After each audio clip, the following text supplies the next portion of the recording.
రాజన్న సిరిసిల్ల జిల్లా వేములవాడలో మాతృవియోగం చెందిన ఇద్దరు బీజేపీ నాయకులను ఆ పార్టీ రాష్ట్ర అధ్యక్షుడు బండి సంజయ్ వారి కుటుంబ సభ్యులను పరామర్శించారు.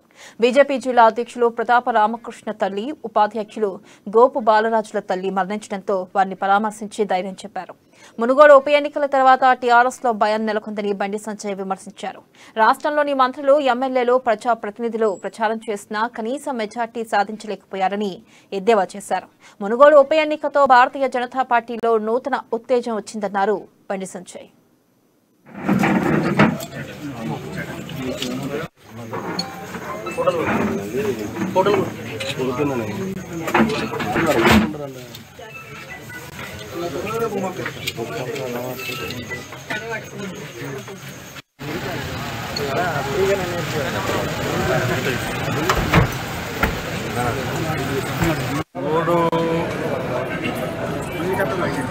ఉప ఎన్నికల తర్వాత టీఆర్ఎస్ పార్టీలో ఒక భయం వదిలేదు.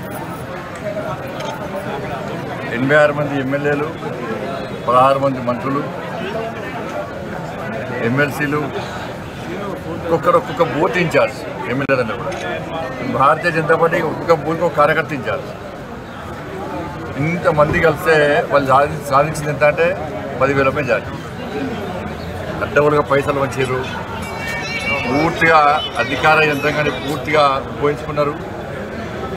పోలీస్ కాన్వాయ్లో, పోలీస్ వాహనాల్లో పైసలు, మంత్రుల కాన్వాయ్లో పైసలు, పోలింగ్ రోజు కూడా అందరు అక్కడనే అడ్డబిడ్డాయించడం, అన్నీ వచ్చాక వాళ్ళ వాళ్ళు ఆలోచుకుంటారు. మరి పార్టీలో ఉండుడా పీకుడా ఆలోచుకుంటారు టీఆర్ఎస్ పార్టీ మంత్రులు, ఎమ్మెల్యేలు. ఇంతమంది పోయి 2 నెలల పాటు అన్ని పనులు చేస్తే ఈ స్థాయి మెజార్టీ వచ్చింది. రేపు మా ప్రాంతంలో మేము పోటీ చేస్తాం, మాకు ఎవరు పని చేయాలి, మేము ఎట్లా గెలుస్తామని చెప్పి ఆలోచన టీఆర్ఎస్ పార్టీ వచ్చింది.